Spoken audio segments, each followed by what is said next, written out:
Welcome to that. And tonight's topic, living by observing and not absorbing narcissistic abuse. So how does one observe it without absorbing all that negativity? That is tonight's question.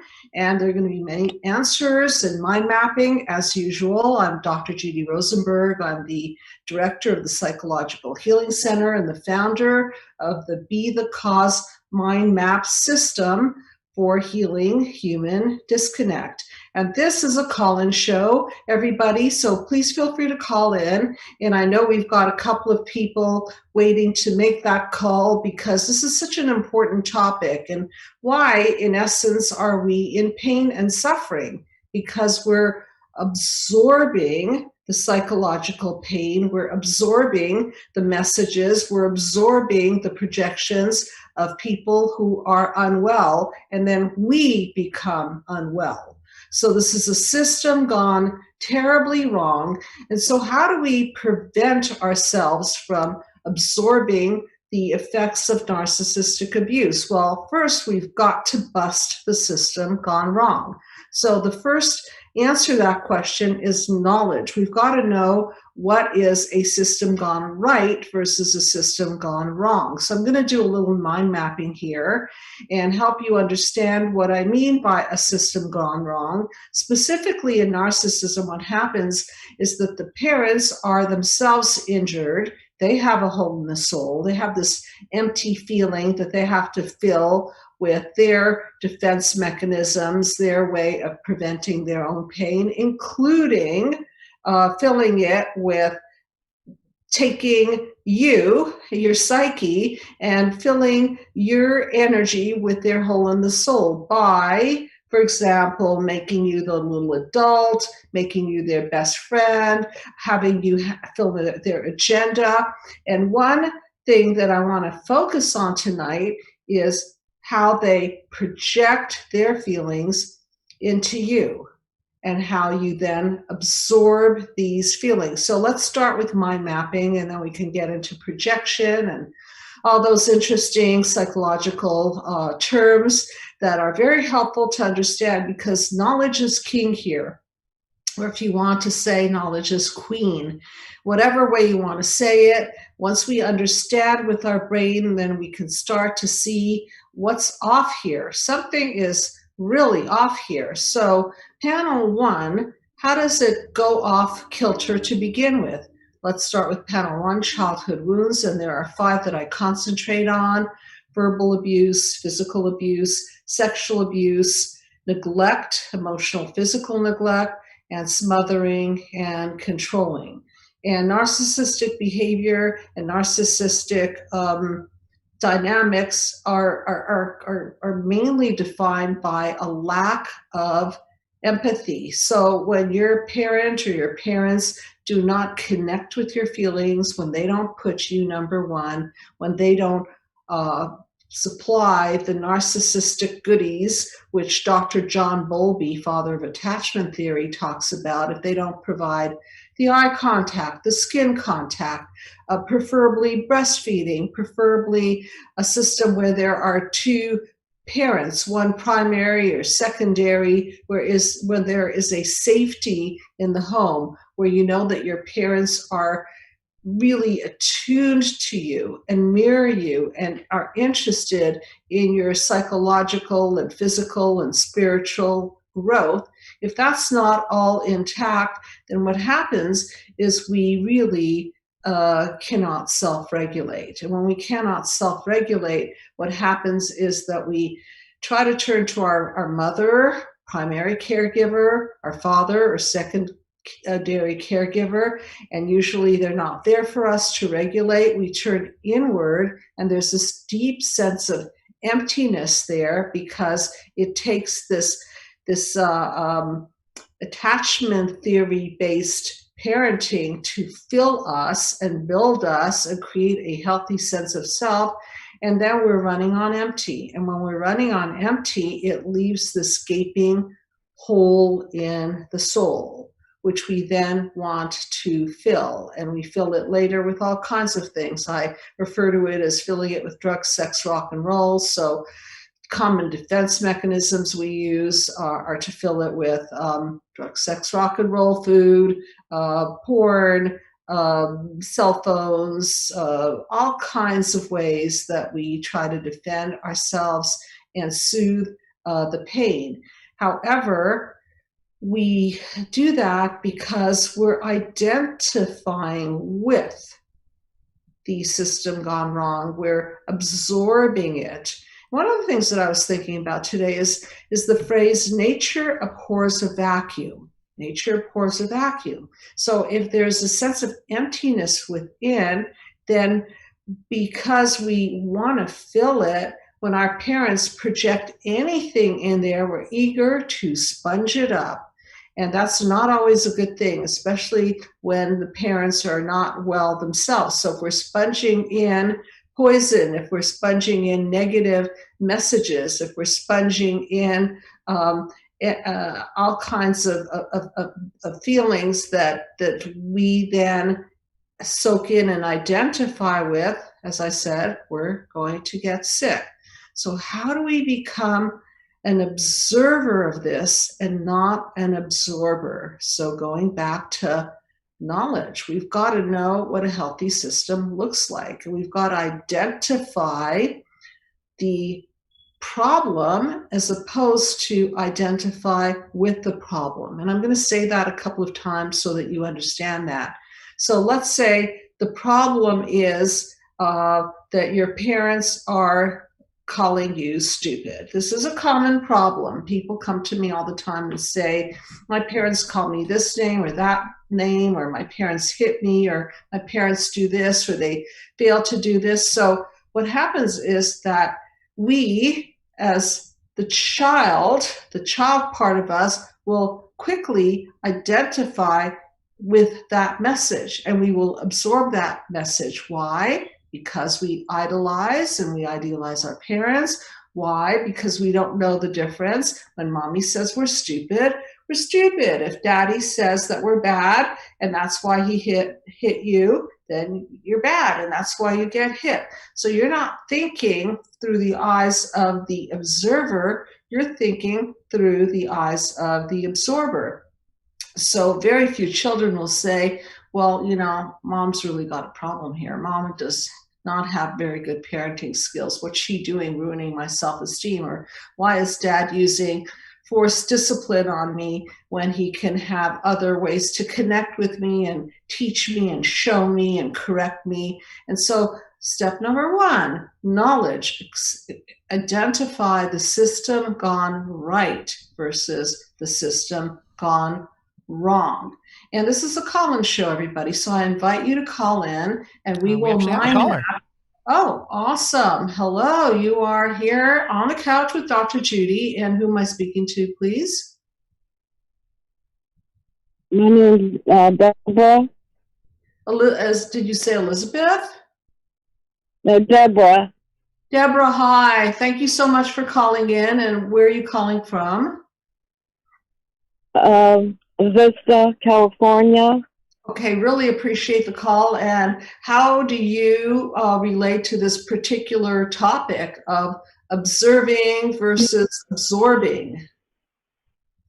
Well, my dad is verbally, physically, and spiritually abusive, and he tells me he wished he would have aborted me, and he hates me the most out of all of his kids. And he admits he's a narcissist, though, but most don't. And I stay in a room all by myself 24/7 because I'm physically ill. And that's why I'm here, because I'm old enough to get out. But that's why I'm here, because I've been sick. And he grabbed me on the weekend, and I got so tired, I just yelled. I was talking to my sister, and I got the phone, and my phone dropped. She went to grab me, and so I started fighting back. And I guess I scratched his eye or something. I don't remember that. And then my mom came out and said, stop it, to my dad. But my mom always lies for him. So the police came and they arrested me for assaulting. Aww. Huh? This Yeah, is they arrested me for assaulting my parents, and I went to jail. This is tragic. This is tragic, and you know, people don't understand the entire system, so they just see the end result, which is a scratch on your father, which is considered physical abuse, maybe even elder abuse. How old is your father? Well, I'm 65 and he's 90. This And I is think my age, and I've called the police multiple times. I got a social worker twice, and I keep getting turned on. You're right, the system is not helping me, and I'm very sick, and I'm trying to get out. okay. And I really don't know what to do. So Deborah, let's talk about this. Do you have to live with your parents? Is it a necessity because you're not well and they're helping you physically, or what's going on there? Well, she just basically takes me to the doctor's once a month and picks up my medicine. And then if she goes to the store, I wanted to pick up a few things, but I never ask her. If she don't want to do it, I'll take a taxi because I don't like being even in the car with them. Okay, My hurt and anger is so high, I don't even like being near. Okay, so I think this is almost like a beyond crisis situation. I'm so sorry that you have to live with your parents. So how do you prevent yourself from absorbing this? It's very difficult because you're in such close proximity. So in your case, boundaries are going to be really, really important. Keeping away, becoming as independent as humanly possible. And I highly suggest that you learn the mind map. I give out free PDF copies of my book, Be the Cause. And the more you know, the less you'll be vulnerable to absorbing all of these projections and the anger. And then everything goes into, as you know, as you've lived, chaos, defenses, and breakdowns. And then people go to jail, and then social workers and so on are not helpful, and law enforcement gets involved, but they don't know the story, and it's really a mess. So please, Deborah, I told them I have pictures of me and that I have somewhere I went to the hospital to get x-rays after being abused by them. But they said that's no proof that they did it. Well, that's the only people I see. I don't have friends or anything. Deborah, so you've got to be very proactive here, because if you're going to leave it up to the justice system to make decisions on this, again, they don't know the whole story, and in the context from their perspective, a picture doesn't prove anything. So you don't even want to be in that position. So it's really imperative that you learn to self-soothe. And I'm just going to throw some things out to help people self-soothe. And even though I'm not a big fan of only behavior modifying and treating symptoms, it's at least a tool. And so I'm a big fan of yoga. I'm a big fan of just taking a nice hot shower or hot bath, or I'm not a great meditator, but some people really appreciate meditation, and just dialing it down, because there's this primitive part of the brain called the amygdala, and it sees red. And once it crosses that threshold, it's kind of like a nerve that gets activated, and then it fires off. And once it fires off, then you lose control. So I was just saying today, who goes red first and activates in the amygdala area loses the game of life. Okay, and so keep that in mind. You don't want to lose this game. So even if you have to leave the room, you don't want to go up against your parents, particularly because they are elders, and if the cops come, they're going to probably vote for elder abuse over you because you're 65. That's what I got. I know. Yeah, I got elder. And I've been living in a little place outside of their house. I never go in there unless they're asleep because I don't want to run into them to get some food. Right. 4 days. I haven't gone in there the last 4 days. I was in jail for 20 hours, and I haven't even gone in there. And I didn't have my pain medicine. I was in so much pain. And I haven't even eaten in 4 days because I won't go in there to get my food even when they're asleep now. I'm so scared.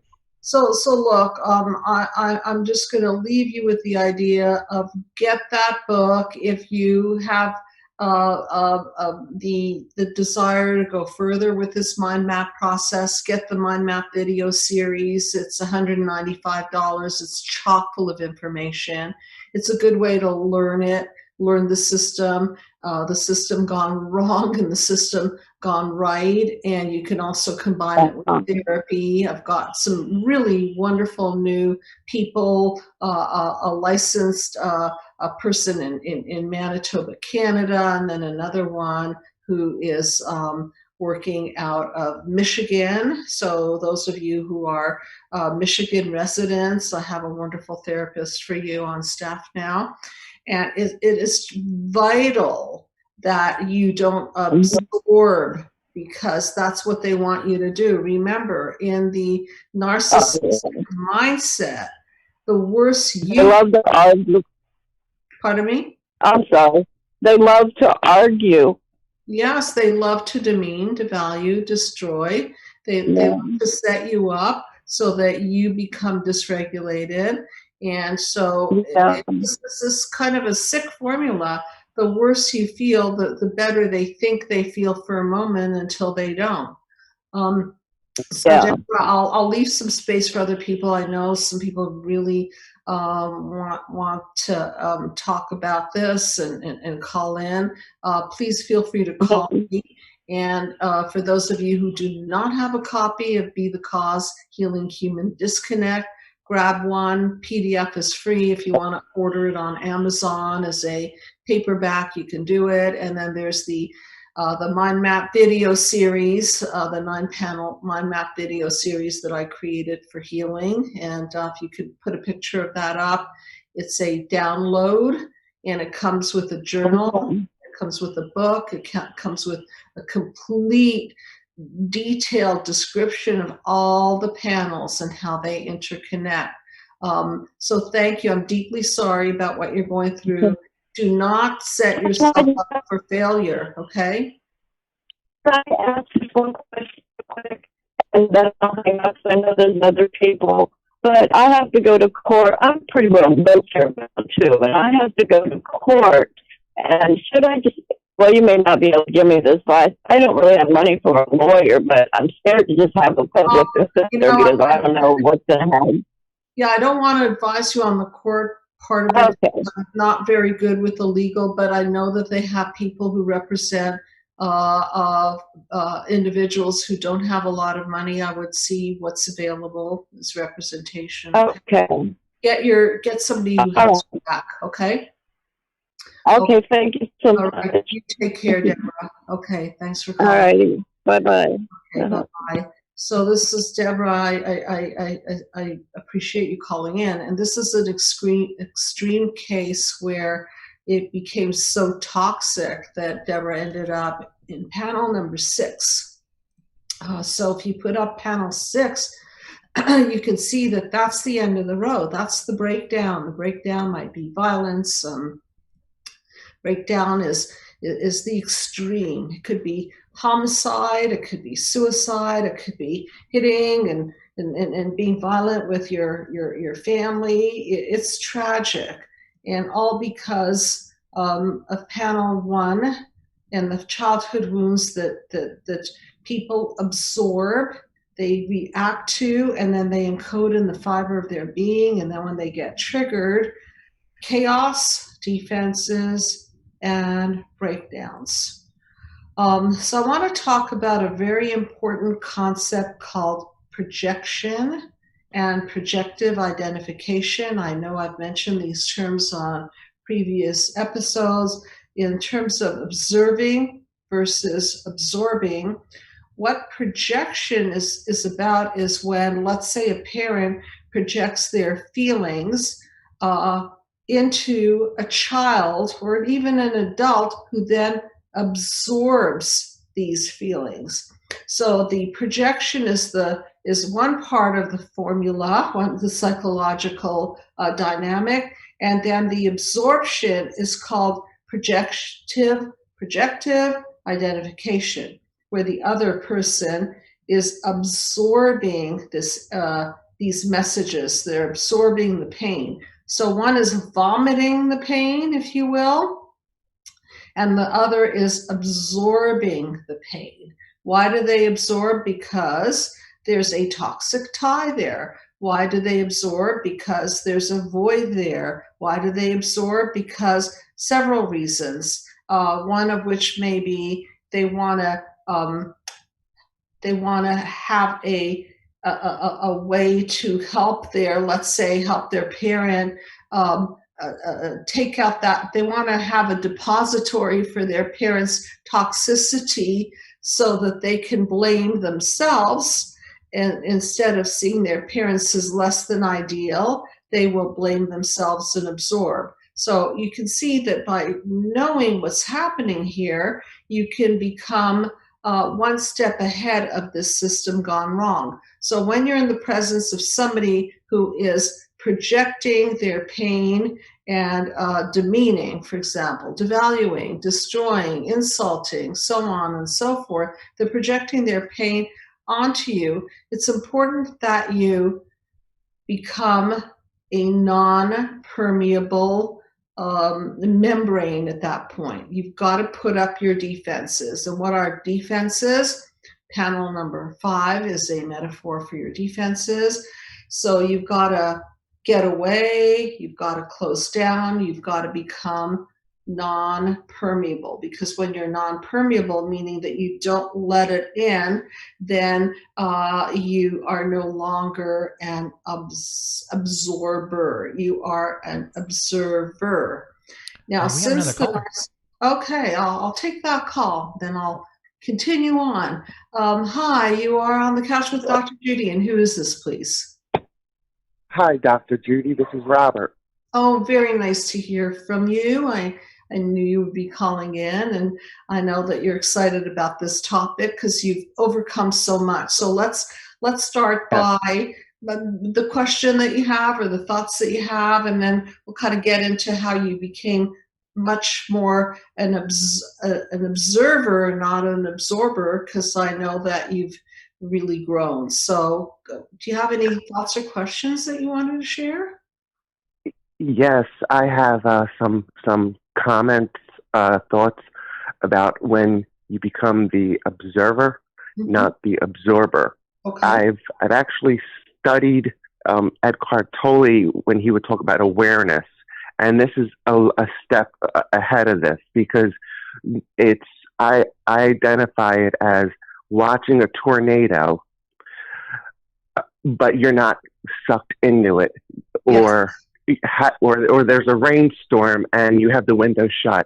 So it's kind of, even if I find myself at work and there's a lot going on and I try not to let my thoughts get involved, I just observe it like I'm watching a movie, whereas I'm being grounded inside without feeling like triggered or someone screaming, and I'm just watching the movie play out, which, is I call it like a sanity, because it's putting you in perspective to not go into that circle of chaos, because especially now, if we're going to talk about my subject that I know a lot of, which is narcissistic abuse, you need a lot more practice, because it tends to affect your insides when you're around that, even nonverbal,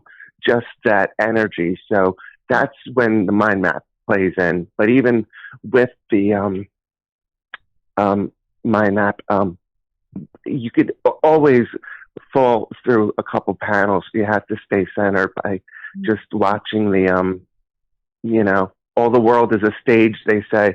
So that pretty much, that's my thoughts on it. And as well as the abuse part, you could see someone who's in a really bad mood and they could, let's say, snap at you or something, whether it's a red light or something.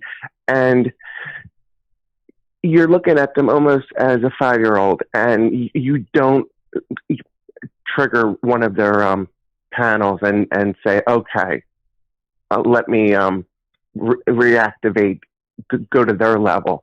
You just take a deep breath and just observe, and it's everyday life. It's something we could use every moment, but we forget, like I'm only human as well.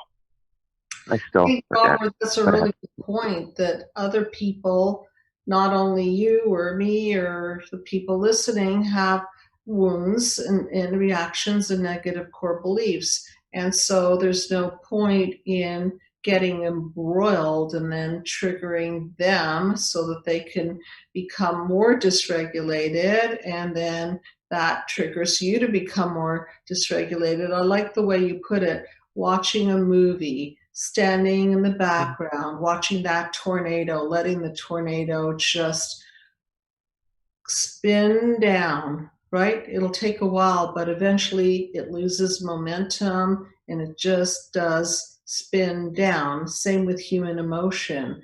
We are always thinking when we're in the worst of it that this will never pass. Well, it does. That's probably why I like yoga so much, because they're asking us to hold this pose and I'm dying in there, and I do hot 8 yoga with a mask.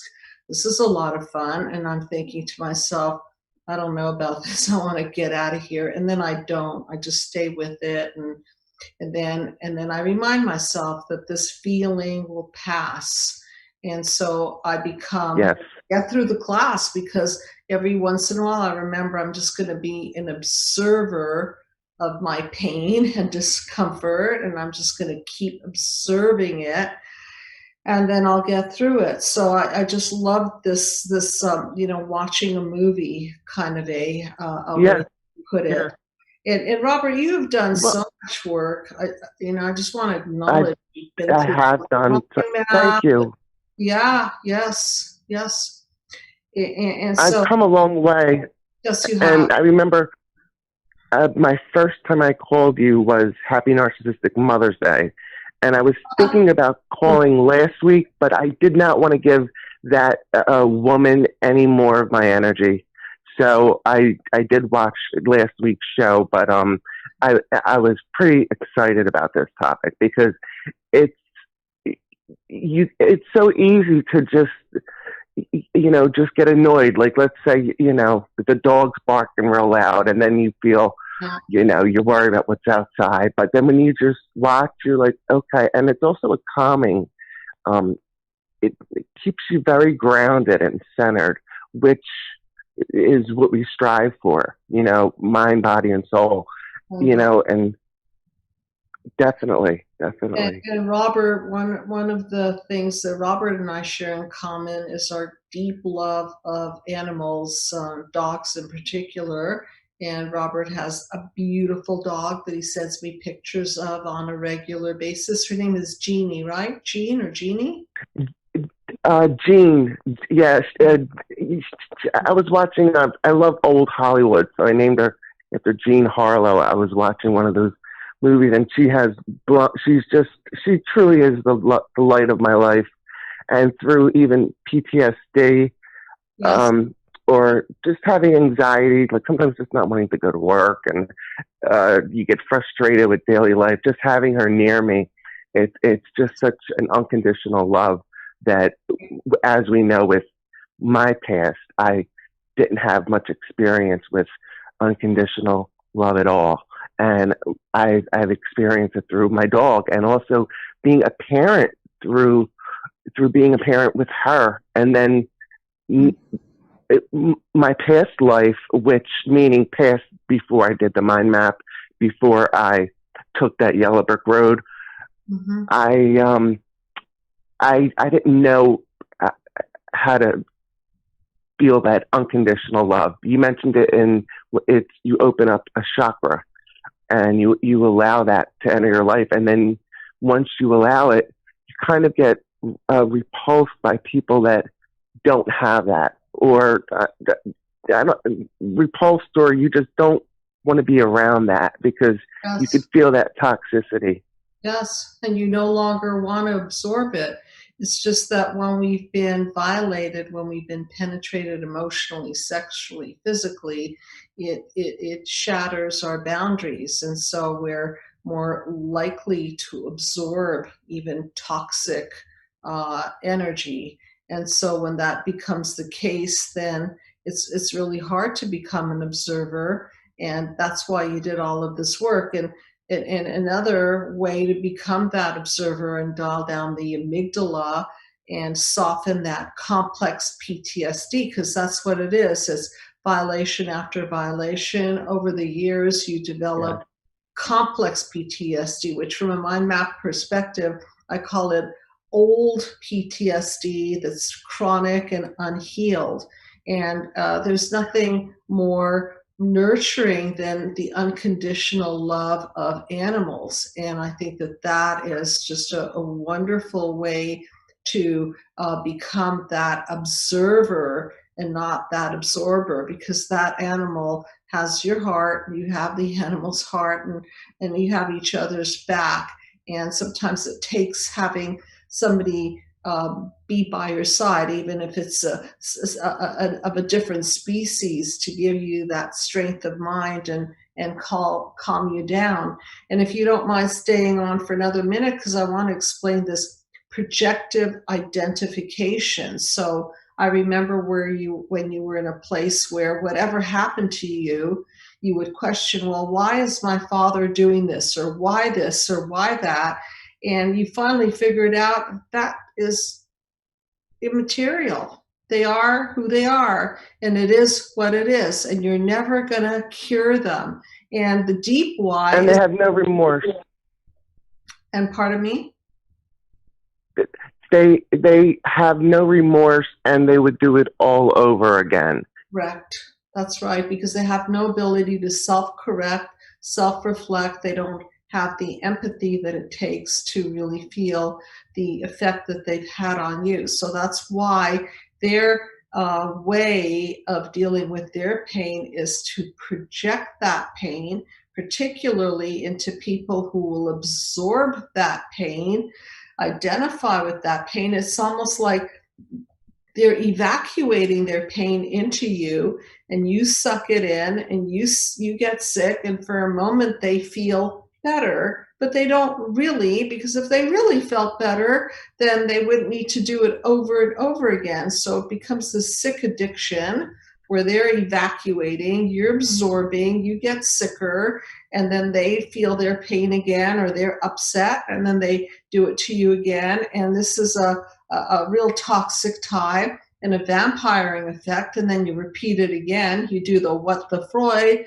by selecting people into your life who replicate this horrific system gone wrong. So people will come in and share their panel one wounds about their parents, and lo and behold, they picked somebody into their life that's a passive aggressive covert narcissist, or an overt narcissist, or somebody that they are now absorbing the pain of. Many people who have gone through this abuse become people pleasers, and it's their way of controlling the system by this sort of a deal that if I fix you and I please you, then you will love me. Well, right, Robert? Don't hold your breath on that one. Correct? Well, I pretty much always knew that there was. I never expected them to ever say I'm sorry or apologize. Correct. It was more about dodging their venom and the coldness and the just pure evilness of their hatred towards me, which was very obvious, whether because I didn't mold into what they wanted me to be, which was very corrupt, very abusive, verbally, physically, not so much physically, emotionally. And Yeah. then even with when they were sexual abuse, I was molested at 14, and just hearing my father say, well, you knew what you were doing. Yeah. You if you put yourself in that situation, and what do you want me to do about it? He said. So I didn't even, I always kind of knew that I didn't fit in that role, and I never expected them to say, oh, I love you just the way you are, or I have you back. It was kind of more of just that survival thing that kept me going, that just kept me going. It's just to try to live each day, even though my insides felt complete darkened by their darkness. And you literally. know, it was a while ago now that when something like that happened to you, you'd be thoroughly thrown off kilter, and now you can just observe it and say, what the Freud is that? Wow. And just horrible parenting. Yeah, horrible parenting. And one of the discussions I had actually today with a patient is the aspect of apology. Now, I'm not a big fan of the apology unless there's a correction in the behavior, because you could just say, oh, I'm sorry, and repeat behavior is evidence that the apology isn't sincere, because you can't keep apologizing and then re-victimizing and apologizing and redoing that whole cycle. At some point, there's got to be a self-reflect and self-correct part of this system. I think that in the case of the person who's been narcissistically injured and is now exhibiting narcissistic traits, I believe that they believe that I'm sorry means I'm guilty, shame on me, I'm a terrible person. They don't have the concept, they don't have the consciousness that sorry means feeling for the other person and correcting. So it always goes back to me. I'm sorry means an admission of a bad. And that's one of my ideas as to why they don't say it. Well, also you really have to, that's when you have to trust the voice within, because many times when I was working in the family business with my sister, she would go on these rages with me of absolutely nothing, and it became so violent. I felt I would defend myself and just try to say what I had to say, but then it became to the point that I would say, look, I don't want to work with you. I don't want to be around you. And she would say, oh, please, I'm sorry. Just get over it. But I knew deep down she wasn't sorry. And I knew she had no remorse. But right. Then it became, oh, so now you're going to cause trouble. They manipulate it, and then they flip it. So you could also tell, but by just being the observer and not the absorber, you could tell when somebody is not sincere at all. You could feel it. You could see it in their eyes. You could pick up on it. I remember you did a show called nonverbal communication, and they could say they're sorry, but when you feel the nonverbal energy, you know that they're not sorry. They're sorry that it's an inconvenience to them, but they don't have any remorse, especially when it cuts below the belt, when it becomes verbal abuse, emotional abuse, or up to even yeah. I was just going to mention gaslighting, because gaslighting is a way to drive the other person crazy, where they might deny something and then you question yourself because you're a good person. You think, well, did I do something wrong? Could I have done it better? Could I have said it better? Is that actually true?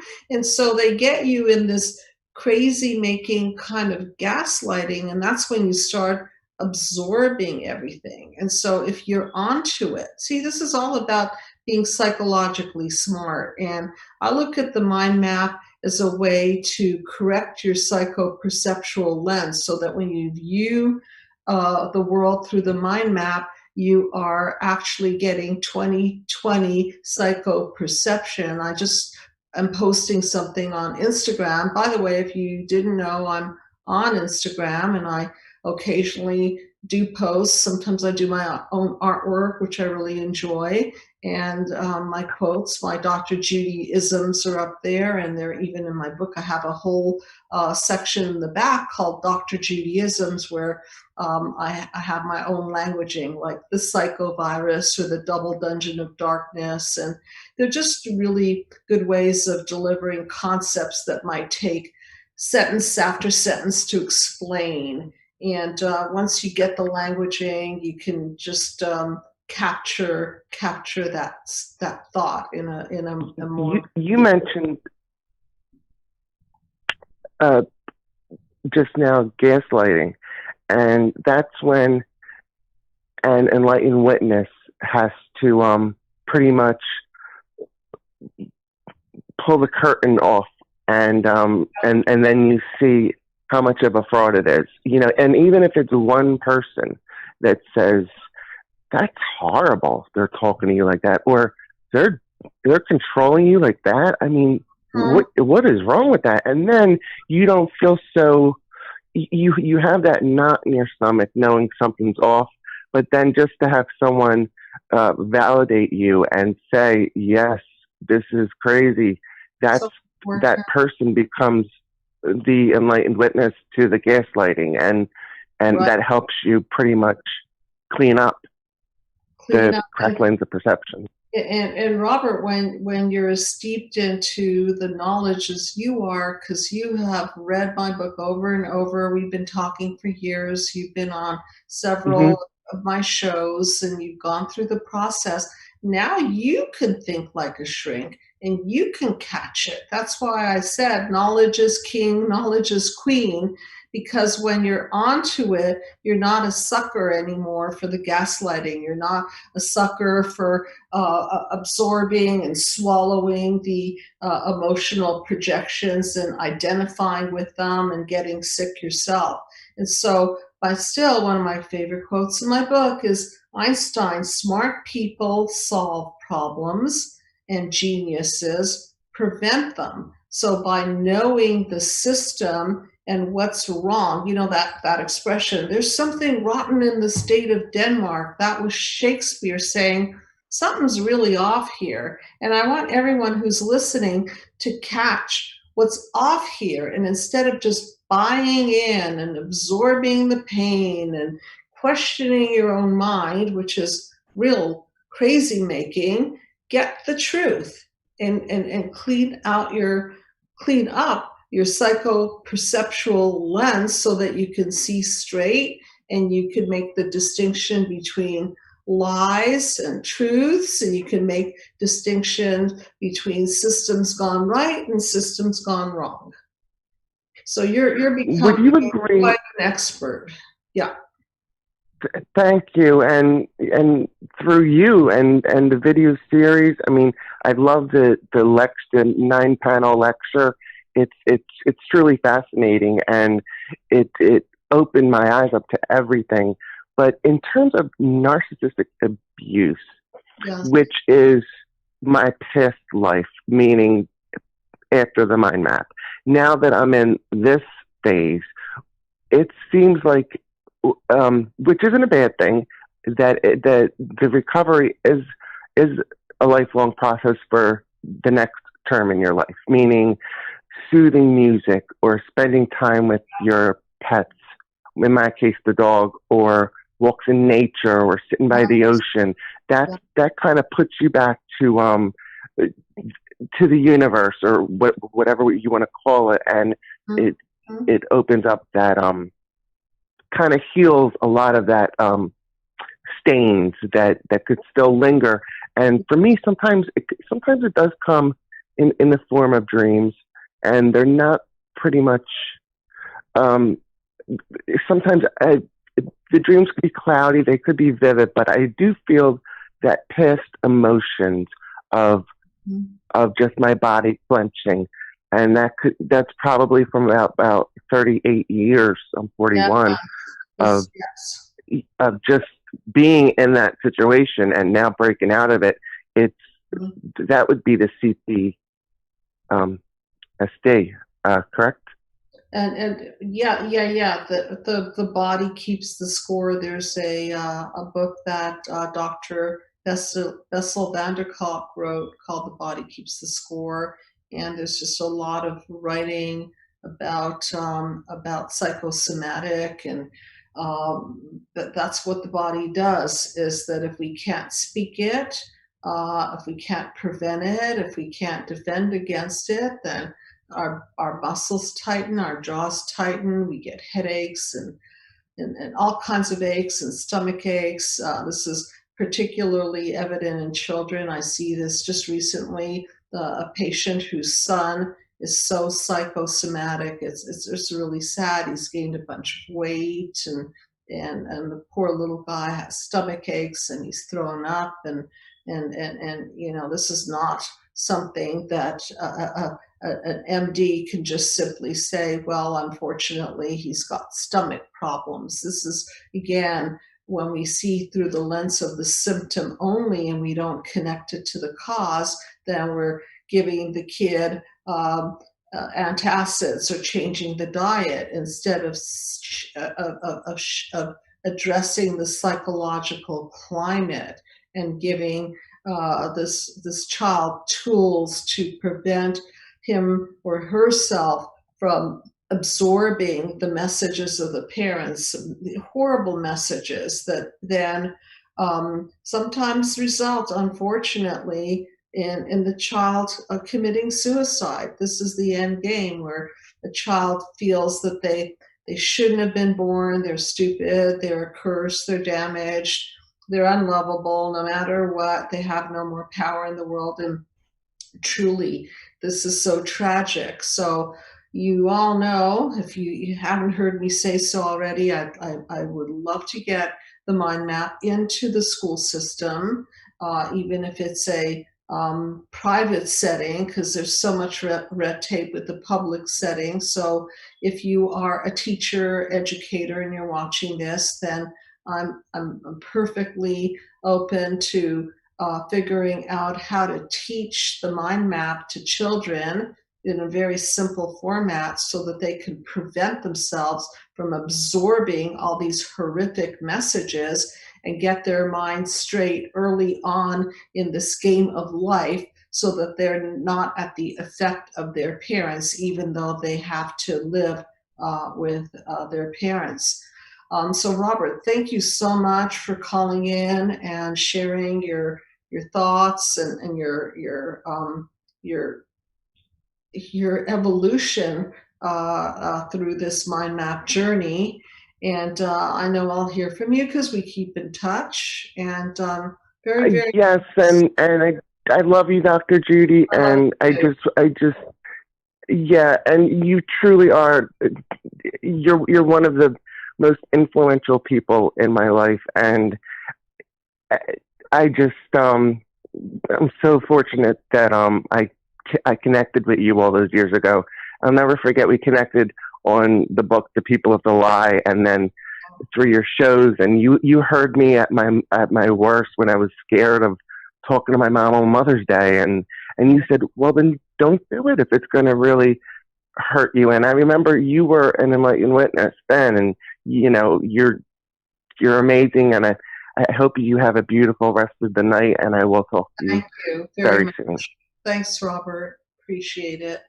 Okay, so good night. Good night. So I hope everyone is getting this, that the more you learn about it, the more you process through your feelings, the better you become at setting boundaries, the better you identify your own childhood wounds and your reactions and encodings, meaning your triggers, the more you're in a power position to not go down the rabbit hole of reactions and breakdowns and so on.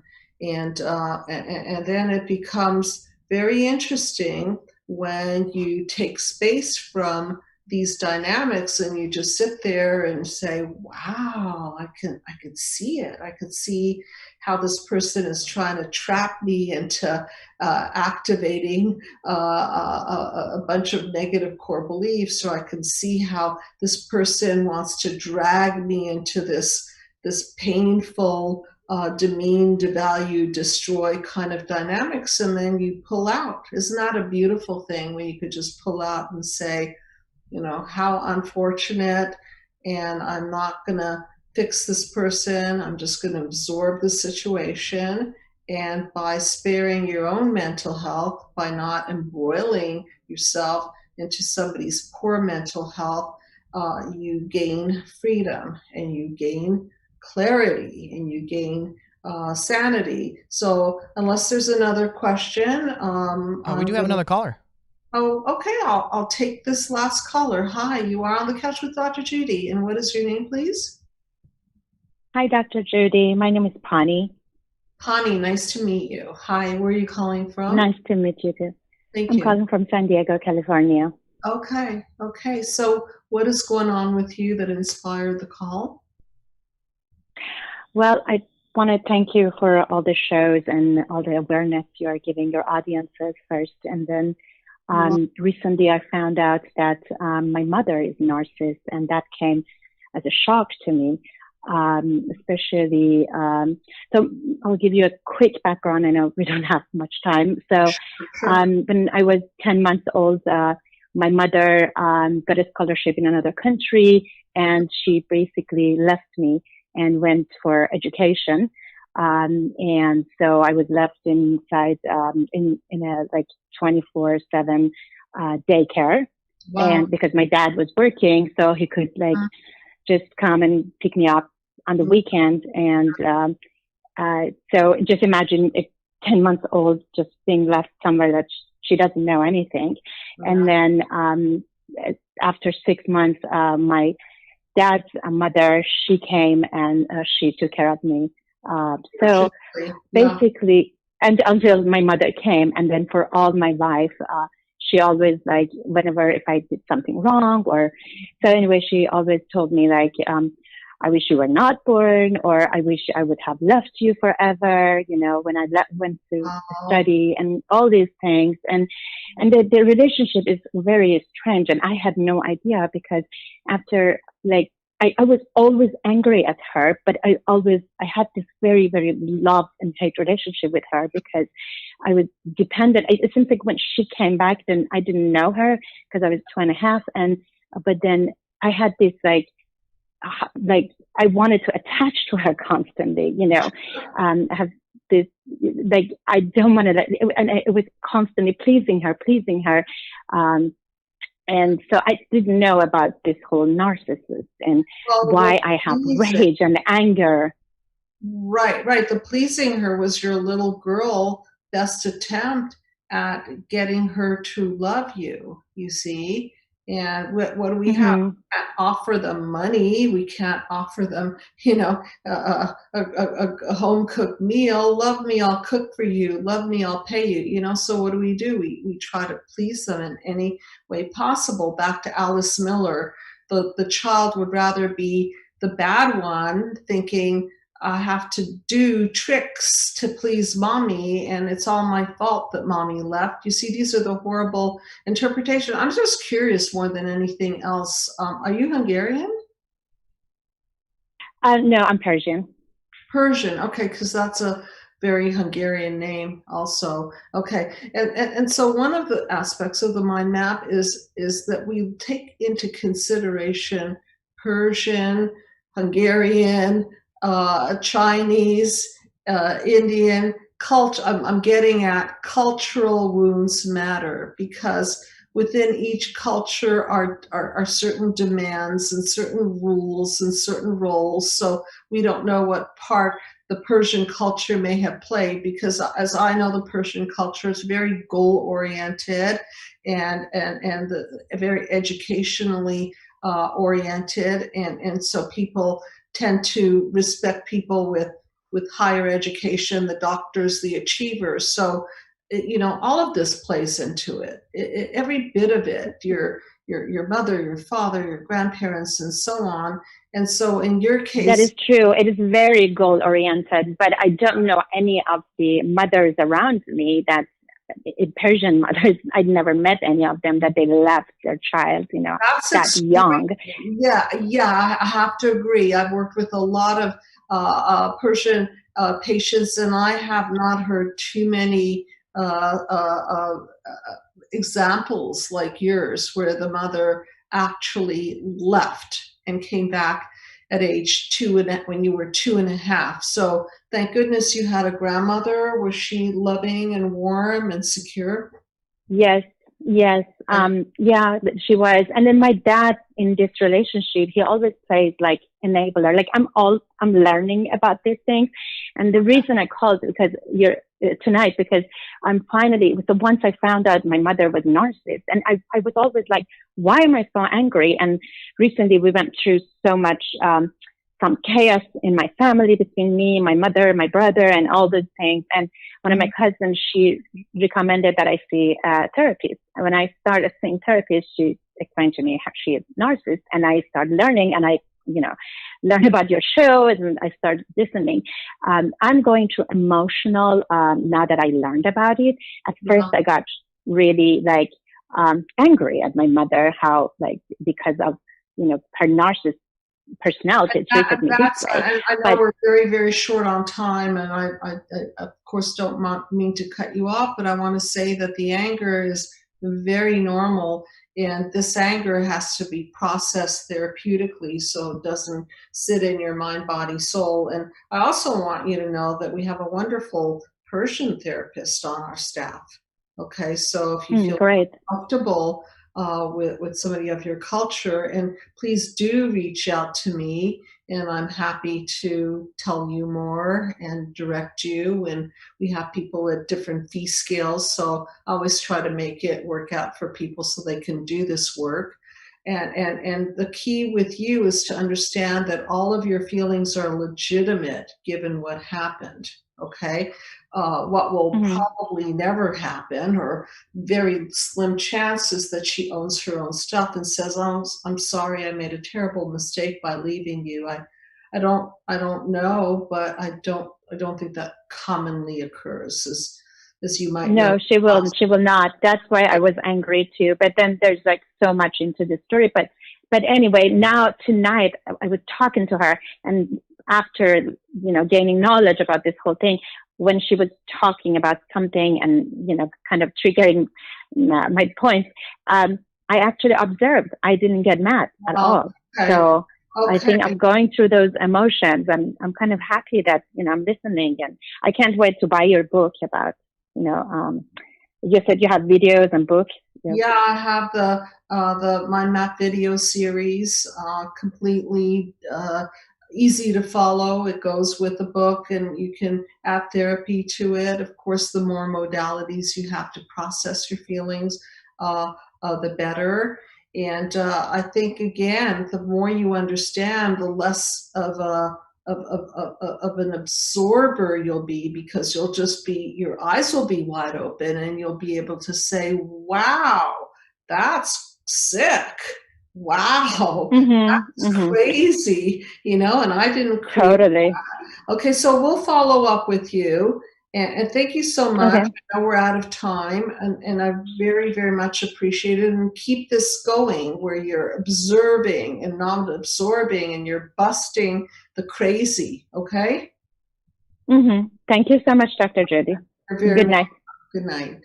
And everybody, I really appreciate you being tuned in and learning and evolving. And for those of you who are familiar with the work, to understand that this is a continual, lifelong system that you can continually use to straighten out your psycho-perception. And for those of you who don't know much about it, please grab the free copy of the book, and know that there's 24/7 help. Just call, and we will answer questions, and there are free consultations and a lot of resources. So thank you very, very much for tuning in. Good night, everybody.